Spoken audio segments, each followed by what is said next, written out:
Sources of power for nations around the globe are varied, yet some are more effective than others. Of them is the soft power. We are exposed to that through culture, literature, art, and media. We have our share of that soft power, yet some periods are richer than others. In the not-so-distant past, the beginning of the 20th century onwards, our contribution extended throughout the Arab world, and if not the world at large. Then a slowdown was witnessed, leading to the new era we currently live in. This soft power is radiating nowadays through a number of television dramas that document a vital part of our recent history, an eye-opener for anyone who wants to understand the political realities happening in our region and in our country. It is a documentation that sends many messages to the world at large, but more importantly to our youth that seek to build a modern, powerful and prosperous country.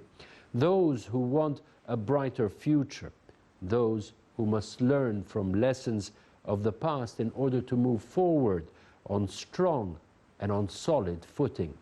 Good evening. You're watching The Business Insider, and I'm Ayman Salah. Our weekly program tackles events affecting economies and businesses, and we aim to bring you the inside story.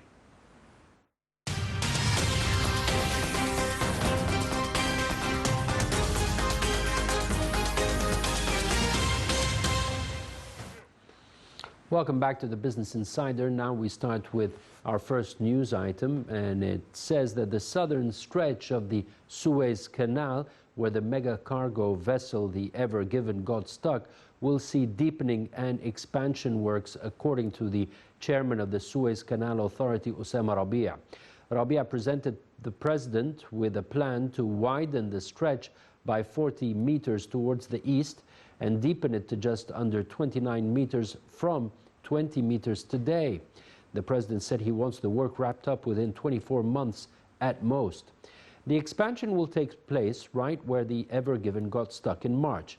Over 400 ships were unable to pass through the Suez Canal 2 months ago after the 400-meter-long container ship ran aground and blocked the waterway. The traffic jam cost Egypt around $15 million a day in foregone revenues, and the Suez Canal Authority is now seeking over $600 million in compensation. According to Reuters, the new Suez Canal will also get an extension. The canal that had been built in 2015 to allow two-directional traffic is also looking at a 10-kilometer extension to reach a total length of 82 kilometers.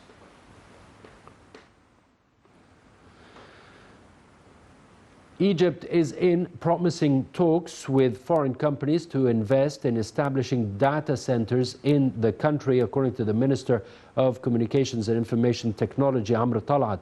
The minister said the talks are with major players and that data centers are the priority area for the ministry to attract fresh foreign investments this year, particularly as Egypt's geographical location places it in a prime position to handle data travel. Egypt already has several subsea cables through which a massive amount of data travels from Europe, Asia and North America.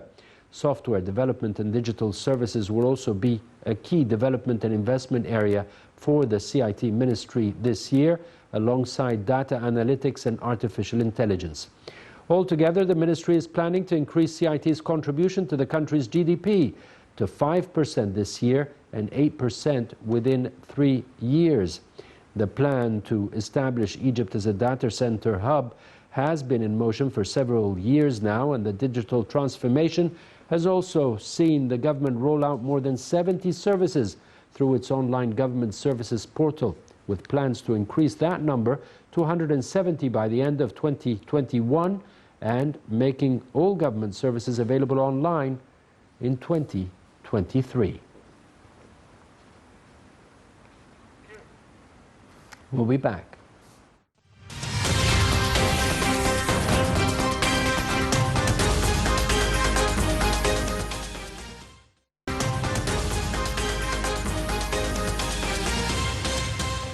Welcome back. You're watching the Business Insider. Tonight's topic is e-payments within the financial inclusion strategy. Joining me tonight is Mr. Hany Aboul Fotouh. He's an economic expert. A pleasure to have you on the show here tonight. All right, let's watch this report first of all, and then we start our discussion. We'll be back.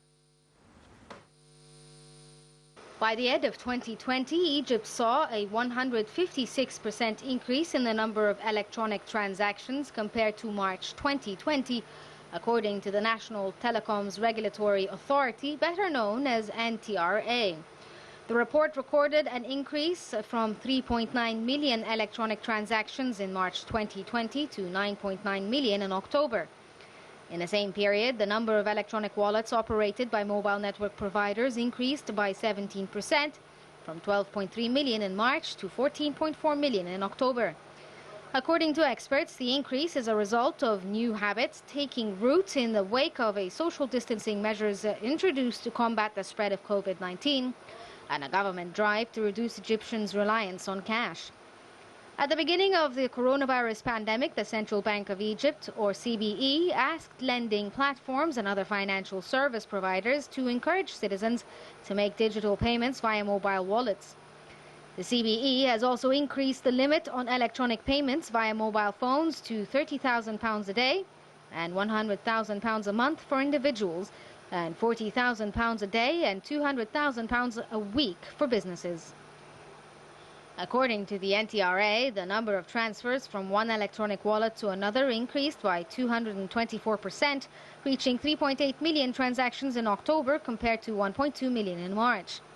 The pandemic has accelerated the process that was believed to take years for Egypt to shift from a cash-dependent society to a cashless one. The NTRA report showed that the number of electronic payments, which include paying utility bills, transferring salaries and bonuses, alimony payments, donations, online shopping and rural lending, increased by 155%, reaching 370,000 in October compared to 145,000 in March 2020. The pandemic has impacted the online habits and lifestyle of consumers as well as their preferred payment methods. A September NTRA report recorded a 92% increase in internet use in the summer of 2020 compared to a year earlier, and a 12% hike in mobile internet usage.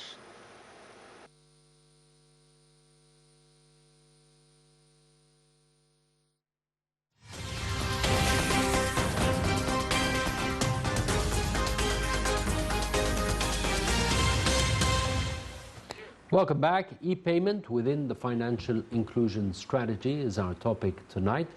Joining me is Mr. Hany Aboul Fotouh, economic expert. Once again, a pleasure having you. Let's start by shedding light on e-payment within the financial inclusion strategy.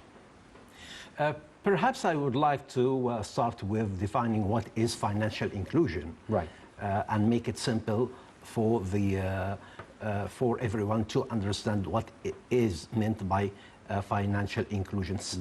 Very simply, it means that the financial services should be made available to different segments in the society who were not dealing with the financial sector before, who don't have banking account. It is not necessarily that all banks and financial institutions should build an outlet or a branch in every square meter in the country.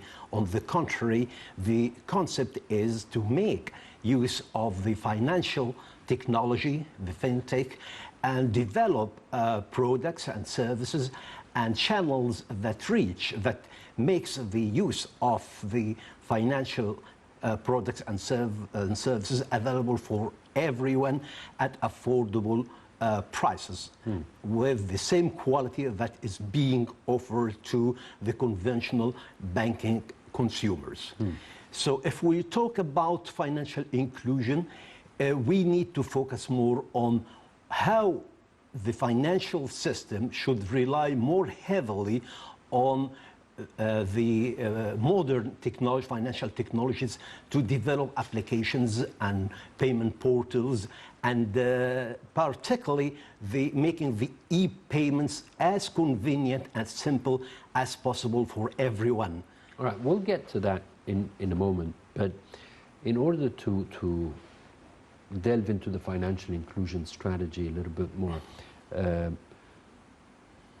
doesn't it also serve the purpose of seeing your economy, seeing how your economy is moving, especially with the huge amounts that we see in the informal sector? This is actually one of the important areas that financial inclusions focus on, is to how to merge the informal sector into the formal onto the formal economy in the country, because the informal sector it accounts for nearly 40% of all businesses in Egypt, taking place in Egypt, and this sector doesn't actually deal with the conventional banking and financial institutions because of the lack of documentations and the technology as well. If we offer them simplified or simple means of dealing, making the relationship more convenient for them by offering them less rigid documentation requirement, if we offer them convenient technology, this would help in the financial inclusion and getting them into the formal economy. Tax incentivization?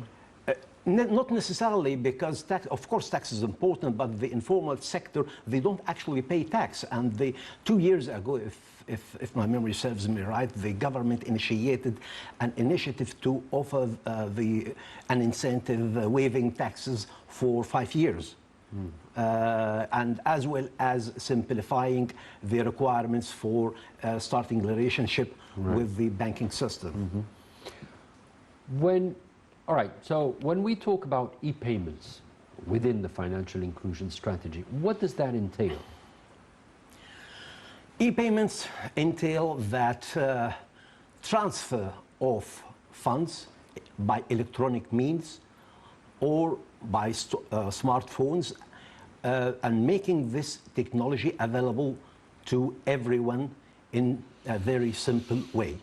So if we leverage of the banking system and the financial system leverage on the financial technology to develop applications on smartphones and e-payment gateways that are convenient for the use of everyone, this will facilitate in increasing the number of those segments who were not dealing before with the formal with the banking sector and financial institutions. So if we make the e-payments faster, simple, cheaper, this would ensure that more segments in the society would deal with the banking and financial institutions more conveniently.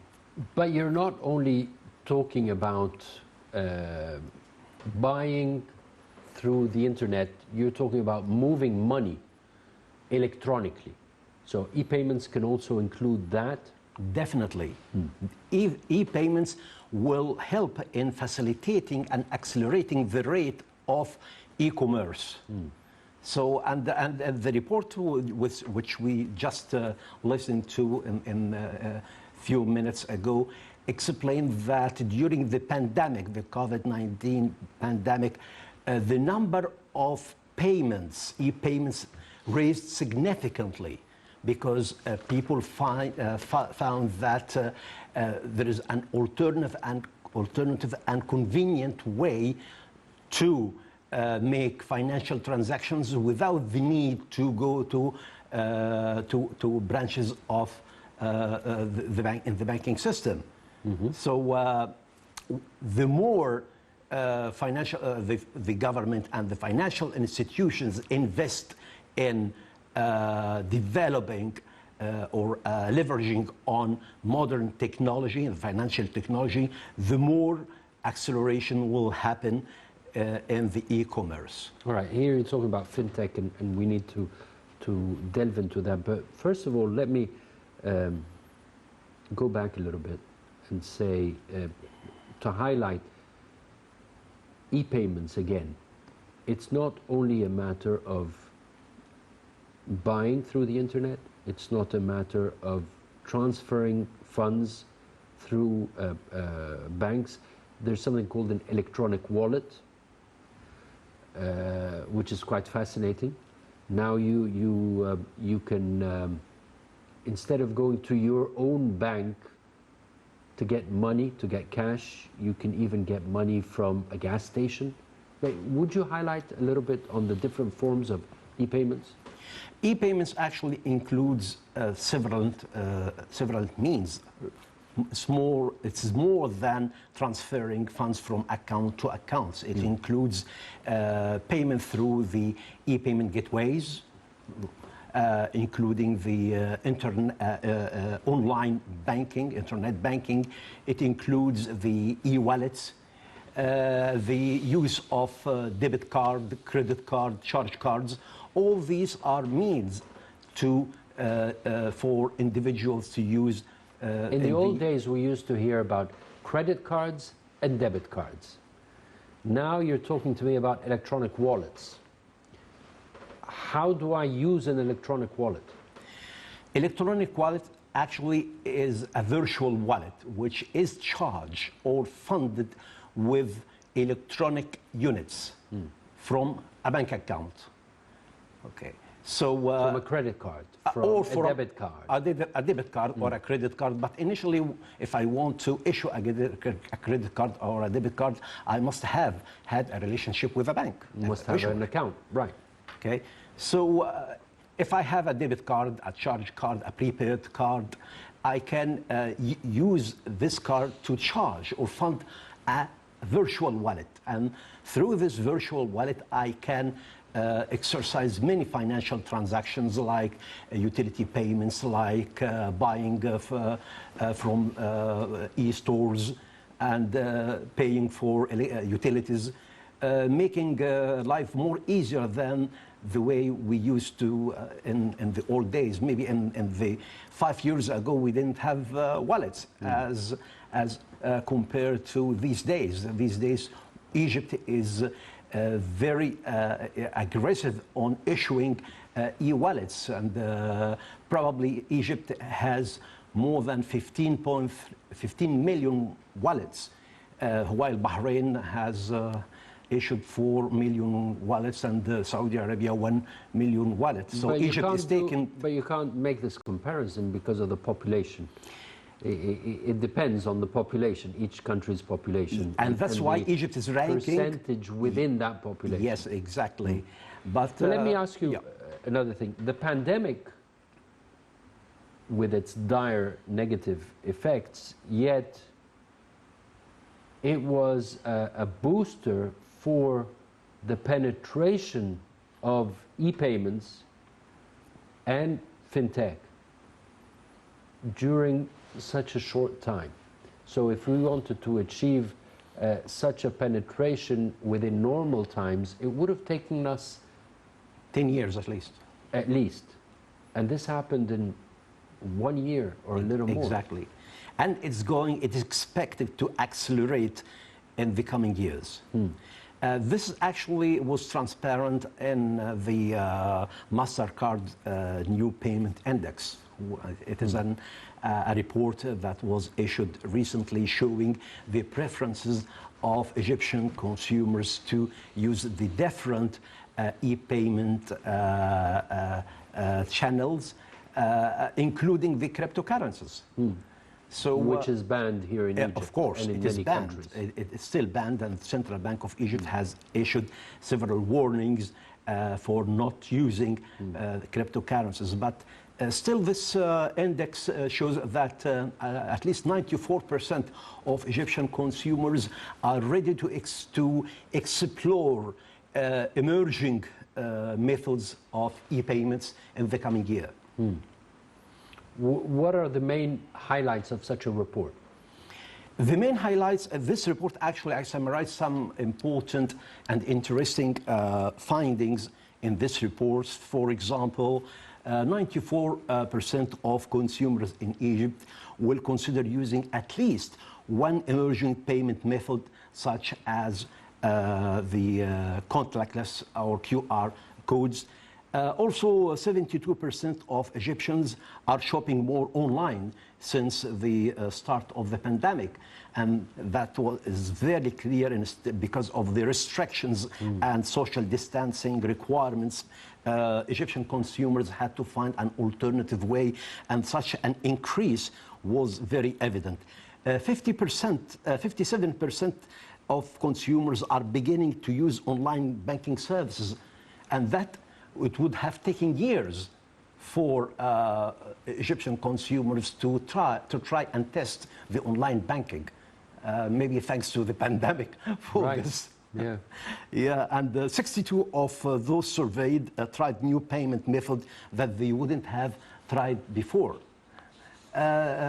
All these findings actually indicate that the pandemic, despite the negative impact and downside of the pandemic, the good thing here is Egyptian consumers are rethinking about using the modern financial technology in order to execute financial transactions, and this would eventually help in boosting financial inclusion.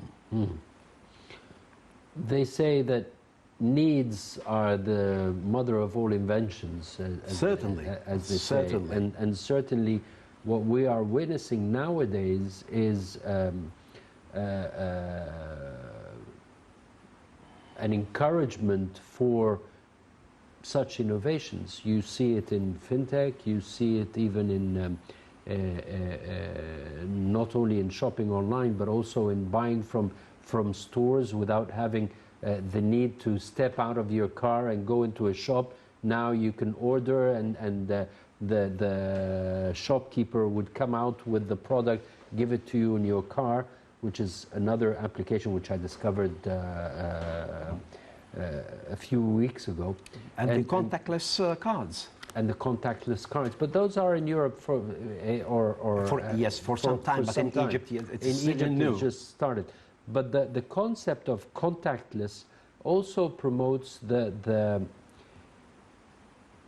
it serves another purpose, Hygienic. which is, of course, hygienic, but also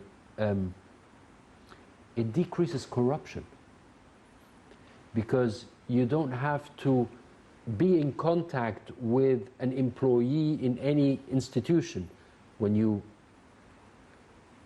purchase online, when you finish a service online, there's less contact with other people, therefore decreases corruption, which is one of your main strategic aims for the development of any country. Would you agree? Certainly. Not only with the contactless cards, but with most of the e-payment methods, because there is no direct relationship between the service provider and the consumer. And so there is no way that cash is evil, actually. And I would also say that cash is evil if the government, most of the governments around the world and policymakers try to convert their societies to cashless societies, or societies that are less dependent on cash, because cash is being used for the proceeds, to deal with the proceeds of crimes and bribery. So if we deal with less cash, we That's actually... the dark economy. Yeah. We deal with, we stop or slow down the crime. Since you talked about government, what would you say are the main highlights of the government's efforts to promote e-payment? In fact, Central Bank of Egypt last year, since the pandemic, issued several measures that boost or promote e-payments and the move towards cashless society. For example, in February of this year, the Central Bank of Egypt issued an initiative for small businesses to help them to build the online payment gateways and the infrastructures for the QR codes without charges. And this, of course, this is very important to boost the e-payments and e-commerce. Last year, the Central Bank of Egypt and the Federation of Egyptian Banks jointly have launched an initiative to educate the society about using the point of sales in different outlets. And they offered merchants That's and what they small call POS machines, right? POS, the small device. Contactless, And they offered the point of sale machines for free for retailers in order to encourage them to use e-payments instead of cash. So this campaign actually was very active in the media for some time to educate the society that there are merits for using e-payments and the point of sale. Also, the government, the Ministry of Finance, since May 2019, are requiring all payments to be above £500 to be executed by one of the electronic means. And for all payments of government dues, they are now being accepted using the point of sale. So it is an important element here. Charges have been waived in terms of transferring money from an account to an account into internal since March money last year. Right. And this has been extended as well. So this is is that part of the central bank's efforts? It's part of the central bank efforts to relieve the financial burdens on consumers. Right. To alleviate the impact of the financial impact of COVID-19. And it's continuing so far? Yes. Right. So what would you say are the main challenges facing the increased penetration of e-payments and achieving the objectives of financial inclusion? First of all, the culture of the society. The culture of the society here, particularly in urban areas, in rural areas, and they still prefer to deal in cash. It will take some time to convince or to change the mindset of people to move to electronic payments. The informal economy at large would reject formalizing the process. Definitely. Because it's not in their interest unless you enforce them to change their practices, if you will.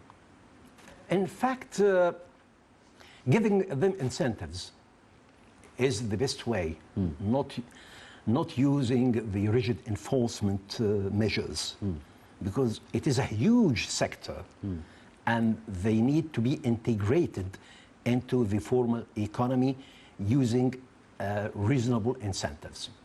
The other challenge I would see here is the technical infrastructure and the internet speed. In order to accelerate the rate of financial inclusions and the rate of e-payments, you must have a very high standards of internet speed. Egypt last year ranked, I think, achieved a better ranking than the year before in terms of the internet speed, and that was one of the hinders that slows down the e-payment processes in Egypt. So the stability and speed. Stability and speed. Okay. In general, because there are other technical aspects which I'm not really a technical person. So you also need to enhance the infrastructure, increase competitiveness, and private sector participation within the process. Yes, give incentives to the small businesses to use the point of sale. And that's the Central Bank of Egypt and there's a campaign to promote such practices. Yes, but still there is there are more steps to be done in this area. Also, the number of government offices around Egypt is very huge. You need to ensure that all government offices, even in small places, they have the infrastructure and the internet access and the point of sale, POS machines everywhere, even in small villages. Okay, this is a great challenge for the government to achieve, to deal with. Well, And the number internet, of bank accounts, finally, is the number of. but with the banking cellular accounts. data coverage, you don't have a problem with the dissemination of POS machines throughout the country. I hope that really works, but I'm sure that it is a real challenge because But POS machines means that the customer has to have a card, right? not necessarily, because Okay. if you are going to say recharge or pay an electricity bill at the outlet of the local electricity office, you have your own cash and you go to the electricity office, and instead of paying cash, you have two options: either to pay cash or to use a prepaid card, or a wallet, or a debit card.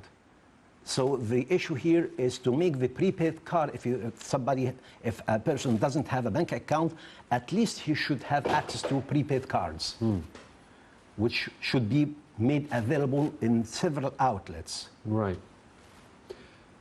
Okay, to wrap up, in order to have higher penetration levels and in order to cover the challenges that you refer to, you need investors. Are we attractive for local and international investors in this sector? In this sector, yes, I would say yes. It is a green area, and it is very rewarding. Egypt's population is more than 100 million, and most of the Egyptian individuals don't have a banking account. So investments in the fintech sector is very rewarding, with the government giving incentives and continuing its efforts to accelerate the rate of financial inclusions. It is a very good opportunity for investors to invest in this area. Are we competitive compared to the region and our competition? And I don't have actually enough information about the competitiveness, but the matter here is the government is doing its best in different areas to make the business environment competitive for investors in many areas. Okay, not particularly the telecom area, but as well it is in many areas. You have the market, very big population, therefore very big consumer capabilities, consumption capabilities. You have youth, and you have capable youth, innovative youth. Are those Human capital? You have human capital? You have your human right. capital. Your human capital. You are developed in terms of call centers and whatnot. So, with this asset, if you will, do you need to capitalize on it with legislations to promote further, to promote your attractiveness further? I think the legislation is not the core issue here, because of the current legislative infrastructure is adequate. It's adequate. Yeah. I think providing incentives for investors, getting rid of the red tapes would be the key issue for investors to pump money. Red tape. Would you like to underline that? explain that a little bit? Still, the bureaucracy, although the government has done great efforts in eliminating the bureaucracies, but still, on grounds, I see there is still some bureaucracies that would discourage investors or making the investment decision a bit slower. Mm-hmm. But I think the government is taking initiatives. It's not just making legislative infrastructure right, but again, it relies on educating or training the employees in the government offices to be less bureaucratic and open-minded in doing or delivering the services. That is being done in terms of the government officials that will be providing services in the new administrative capital. Definitely. By all means. Do you foresee that this will extend to the remainder? I hope so. Right. I hope so, but it's a matter of time. Where's the private sector contribution in all of this? Private sector has always been playing a good role and taking a good role in this area in investment, and the government is giving the private sector incentives to inject money into projects and create jobs. And I see that the more the government provide incentives, the more the local investors would be ready to take these opportunities and expand their businesses and establish new businesses.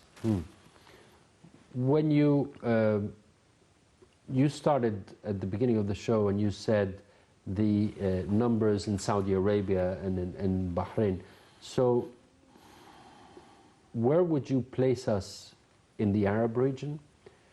And then in Africa, because Africa has success stories when you talk about electronic wallets and e-payments. As rightfully said, Africa has success stories. Maybe 10 years ago, because they had poor banking system, the governments there made efforts to join with the private sector and telecommunication companies to use fintech in order to offer the services to citizens everywhere in the country, and they were very successful. As for the Arab world, Egypt ranks on top of the Arab countries in using the e-payments and the e-wallets, and the figures which I started in the beginning of the show. We have nearly 130,000 outlets for the e-payment services, and the number of e-wallets in Egypt is nearly 15 million wallets as compared to Bahrain 5 million wallets and Saudi Arabia 1 million wallets, making Egypt on top of the Arab world. When you talk about enhanced e-payment systems, you're not talking only IT infrastructure and financial technology, you're also talking logistics. This is a sector that is directly affected by such a process. And I'll give you an example. When you talk about buying online, you need somebody to get you the products to where you are. So is there an integration process between the different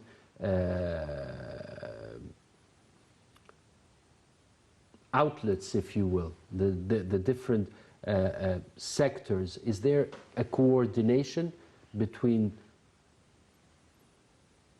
sectoral development?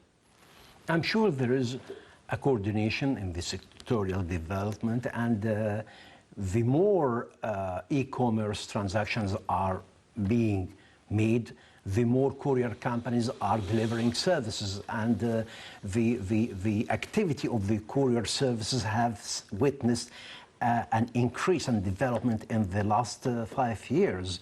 Even you see that this is a new area for the private sector, that they found it very attractive, leveraging from the increase and enhancement in the e-commerce area.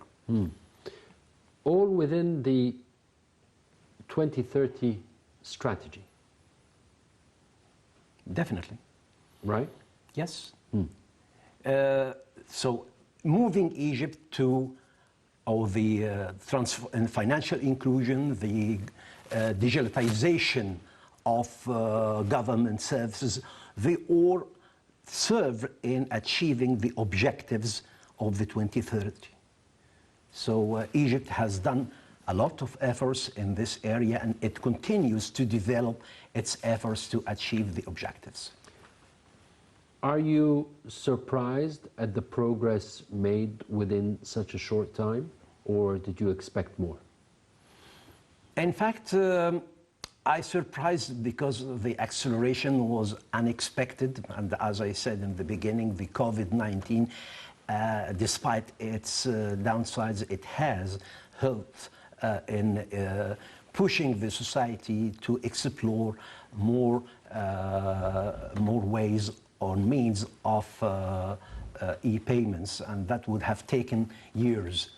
I hope that the fintech sector in Egypt would find the way to develop more applications and solutions to put Egypt in the forefront in this area. And certainly the challenges have made us explore our potential more and more. Mr. Hany Aboul Fotouh, economic and banking expert, thank you very much for joining us on the show. Thank you for joining us, and I take the opportunity to wish you, your families, Egyptians, and people around the world a very happy Eid.